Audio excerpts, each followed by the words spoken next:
And I'm pretty excited about the red-blue burn deck that's blue-red Delver. And on the other side of the table, Punishing Jund, a newish archetype, which is kind of an oldish archetype, and it's been having some success recently in Legacy. Yeah, we saw Punishing Fire used to really good effect in the Maverick deck when it decided to splash it.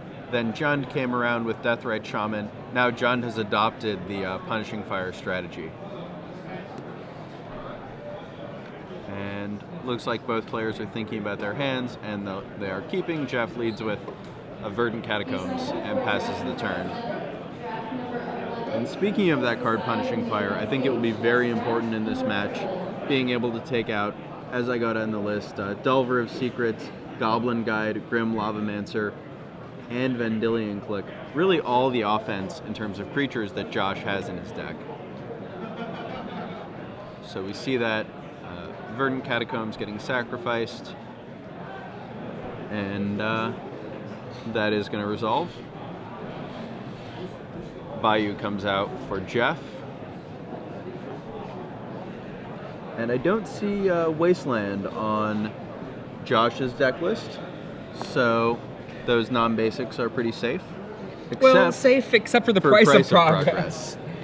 There are 3 copies of Price of Progress that Jeff definitely has to worry about. We see a Hymn to Torok here, a great card against a burn deck, against an aggressive deck that if you can cast it when they have cards in hand, getting 2 of those spells out.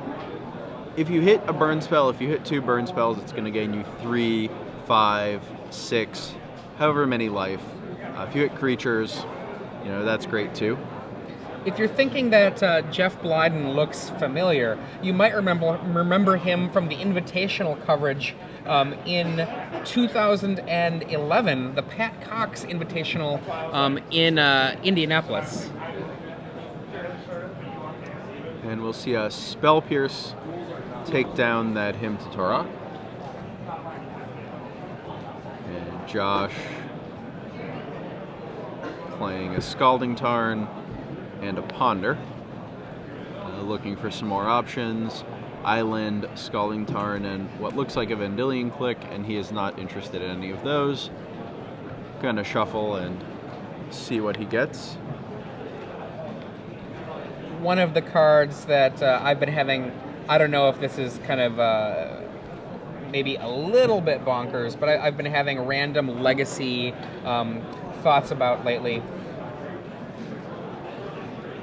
The cheapest little redirect that you can cast, the name right now is escaping me, blue instant redirect unless they spend 2. Is it Divert? Divert, yeah. Thank you. I've been having random thoughts about Divert because I've been seeing so many Hymn to Toroks lately, and I'm just picturing them going, Hymn you, and you're like, Hymn you?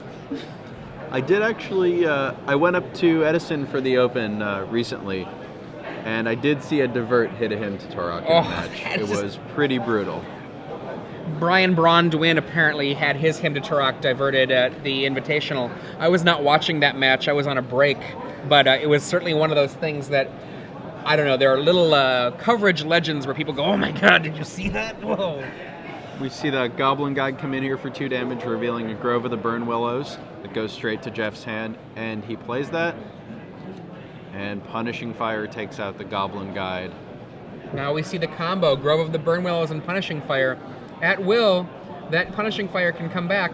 You tap the Grove of the Burn Willows, the life gain happens for your opponent, and then you use that mana to bring back the Punishing Fire.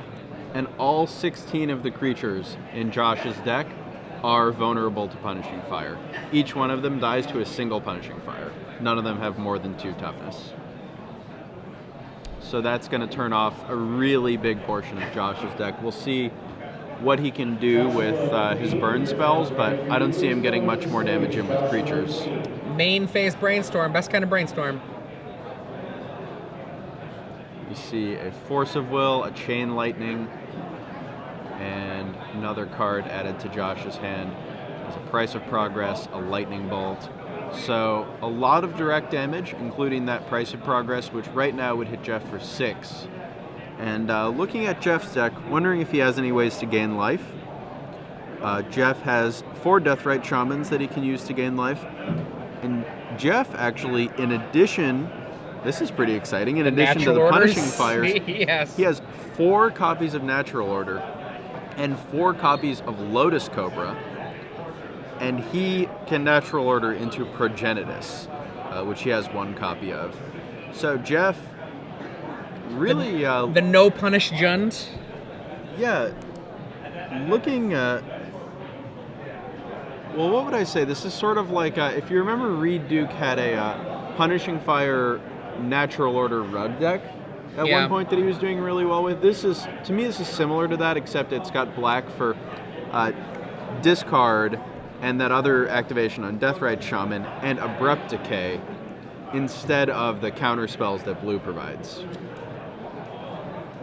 So Jeff is actually a pretty controlling version of Jund. Yeah, no Jund. Yep.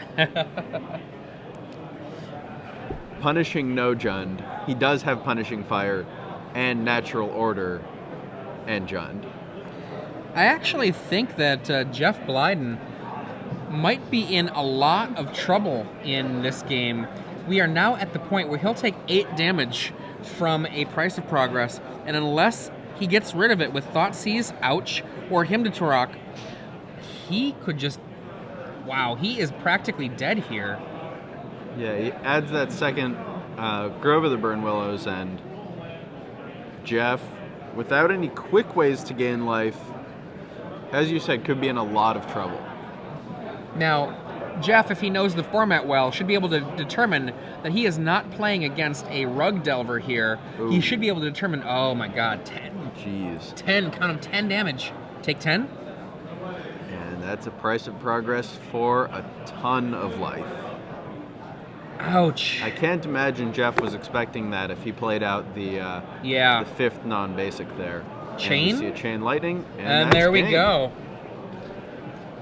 Oh, Josh laughing and smiling. Jeff, furrowed brow, looking at the top few cards, wondering, was there something else I could have done there?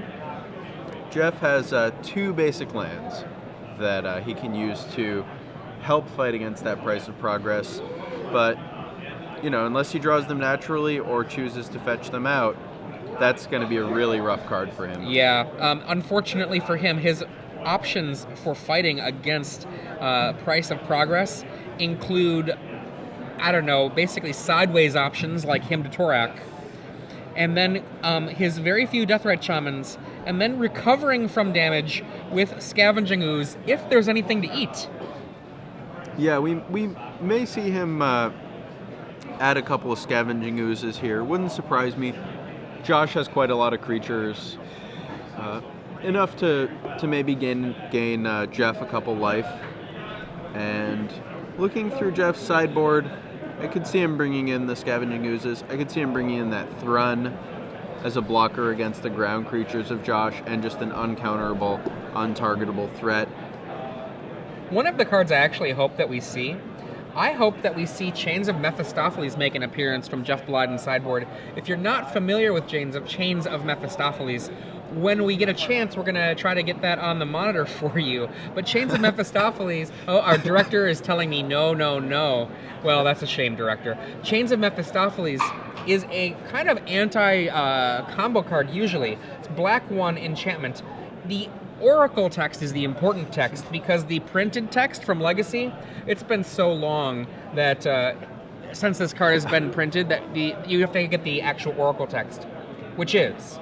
If a player would draw a card, except the first one he or she draws in his or her draw step each turn, that player discards a card instead. If the player discards a card this way, he or she draws a card. If the player doesn't discard a card this way, he or she puts the top card of his or her library into his or her graveyard. Now, why would that be at all useful in this matchup? There are a ton of cards that Jeff Blyden has that are not very good, and a Chains of Mephistopheles is incredible against Brainstorm, and solid against cards like Ponder. And you know what? Jeff simply does not have very many sideboard cards, and turning off Brainstorm is really good against a deck that generally is expecting to put together its damage with Snapcaster, Brainstorm, Ponders to find the right amount of damage. Yeah, speaking of Chains of Mephistopheles, I'm actually one of the people who read the regular text and read the Oracle text, Still couldn't really figure out what it did. I had it in the sideboard of a legacy deck I was playing on Magic Online because it was in an article that Reed Duke wrote, and I never boarded it in because I kept reading it and not really, this might be good or it might do nothing. I don't actually know what it does. Yeah, well, basically, let's pretend that Josh also doesn't know what it does, and it happens to be in play. And Josh makes the mistake of main phase brainstorming. What will happen then is Josh will end up discarding 3 cards to his brainstorm, then and drawing the cards as it happens, and then putting the 2 cards back. So he'll be down a ton of cards for the privilege of casting brainstorm. Yeah, it's very effective against that card in particular. And it's a card that, can trick people if they don't know what it does. And, I can't really fault someone for not knowing what it does. Oh, yeah. I mean, when Chains of Mephistopheles was printed, people wondered what the heck it did, and it hasn't gotten any better. Now, I really believe that Jeff Blyden, if you look at his hoodie, he is the kind of person that knows exactly what it does. Because he's old school, I can tell. It does seem that way. And, I like a lot of the cards Jeff has for this matchup. I think the getting down an early Progenitus, Josh does not have good ways to deal with that. Having that recursive punishing fire, all Josh's creatures are vulnerable to that, as I mentioned. But we saw Josh has those Price of Progress, and they can be huge. I expect we're going to see Josh Sawyer bring in Sulfuric Vortex as well. Sulfuric Vortex, and another awesome enchantment, red 1. And what Sulfuric Vortex says, players cannot gain life, and during every player's upkeep, that player loses or takes 2 damage. Yeah, I think we will see that come in, just to try to have a repeatable damage source against Jeff that he might not be able to interact with as profitably. One thing that I think is really crazy about Josh Sawyer's deck, and I mean crazy like a fox, Josh Sawyer has, I've never in my entire life seen this before, Josh Sawyer has Lava Spike in his sideboard. Huh. Now, I believe there has to be a reason. I'm guessing it's that in certain matchups, the game comes down to this. It is a pure foot race, and it is going to be inches, like turn 3, turn 4, who can get there faster. And Lava Spike is probably really solid in that race. He already has Chain Lightnings and Lightning Bolts, but wow, Lava Spike. Yeah, in a lot of ways, Josh's deck is a burn deck. He's got a few more creatures, more repeatable sources of damage. He's got those brainstorms to filter, and he has just a little bit of protection. But in a race where he doesn't think that protection is going to help, he may just want to go all out, board in those Lava Spikes, and make his deck just that much faster. Now, I see, looking at the screen, our director has this listed as Blue-Red Delver, but I always like to think of this as Blue-Red Burn. This is a deck that is going for the throat. Oh, a very important turn 1 play, Deathrite Shaman. So we'll see if Josh has an answer for that. If not, it could gain a substantial amount of life. Josh has a Delver of Secrets, another great 1-drop. And we'll see what Jeff comes up with. Delver of Secrets, breakout card when it was printed. The same thing can be said for Deathrite Shaman. Deathrite Shaman has been seeing play in practically every format. I know, talking to some people that play Vintage, there has been rumblings of Deathrite Shaman in Vintage, though I don't know if it has had any true success in that format yet. Huh, well that would be very impressive, the full gambit of formats for Deathrite Shaman. Doesn't happen very often. And, it's funny to me that Deathrite Shaman is probably at its worst in Standard. Yeah. And we see a forest come out with a little bit of altered art there. I can't tell what's on that altar, but it kind of looks neat from a distance. Yeah. And a lot of cards for Jeff, so we'll see. Looks like he's going to thinking about removing that Wooded Foothills to produce 1 mana. And instead, just looks like he just passes the turn. Josh has a Ponder, Daze, Chain Lightning, and Force of Will. I would not be surprised if we saw that Chain Lightning take out the Deathrite Shaman. As the longer Josh waits, the more likely it is. We do see that Chain Lightning, if Jeff did have 2 red mana, he could redirect it. Not redirect it, but make a copy of it and choose his own targets for it. Could take out that Delver. He's going to get that Chain Lightning fired off before Jeff has access to 2 red mana, and we do see Delver come in here for 1 damage, not flipped yet. Now, on Twitter, William Howe85 brings up Sulfuric Vortex, much like our director did off camera, that it's an excellent way to shut down Punishing Fire as well, which is also true. I believe, though, that that's kind of incidentally hating out Jeff Blyden here. Its purpose in the sideboard is almost certainly mostly for the other elements, but it's great that it also does that. Yeah, so because it makes both players unable to gain life, when Josh plays the Sulfuric Vortex, he's not going to gain life even if Jeff wants him to with that Grove, so Jeff is not going to be able to return Punishing Fire. Looks like Delver has flipped off of a Force of Will that was on top of Josh's library from that Ponder. Make sure you join in the conversation on Twitter as well. Hashtag SCGCIN at SCG Live. And Josh with a Force of Will, a red card that looked like it might be a Grim Lavamancer. Delver coming in for 3. And we'll see if Josh has a follow-up play. There are such narrow margins in all of the burn-based decks where you are essentially going for these final little inches to get damage in many races, particularly against the card Tarmogoyf.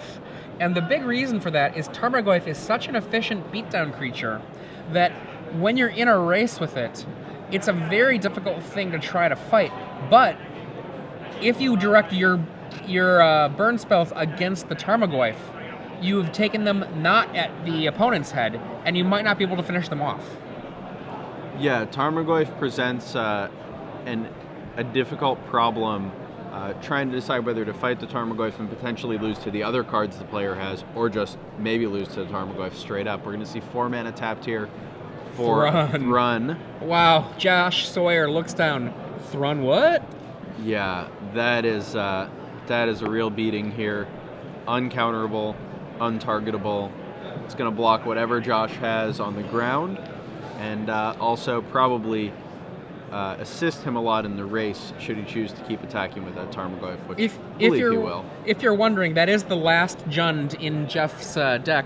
The last Thrun in Jeff's deck. There are no other Thruns, and it came in from the sideboard. He boarded it in here. Yep, boarded it in and drew the one that he has in his 75. So we see the players pause for a minute, and Jeff comes in with Tarmogoyf and Thrun. It looks like Grim Lavamancer may be jumping in the way of looks like Thrun. Yep, Grim Lavamancer. I'm not sure how much fuel it has to eat. It looks like he is not activating the ability. Maybe he does not have enough fuel, or maybe because I can't tell if there's only the one card there or not, or maybe he wants to use his red mana in other ways at the end of the turn. I think I see a Price of Progress, so. Yeah, well, he may go with that. We see Punishing Fire, and Force of Will looks to counter that. Gets rid of Snapcaster. Josh a little low on mana, so understandable why he would want to trade that Snapcaster to keep his Delver in play, his one source of repeatable damage. He says to Josh, gain a life, 1 life. Price of Progress at the end of the turn. Take 8, Jeff.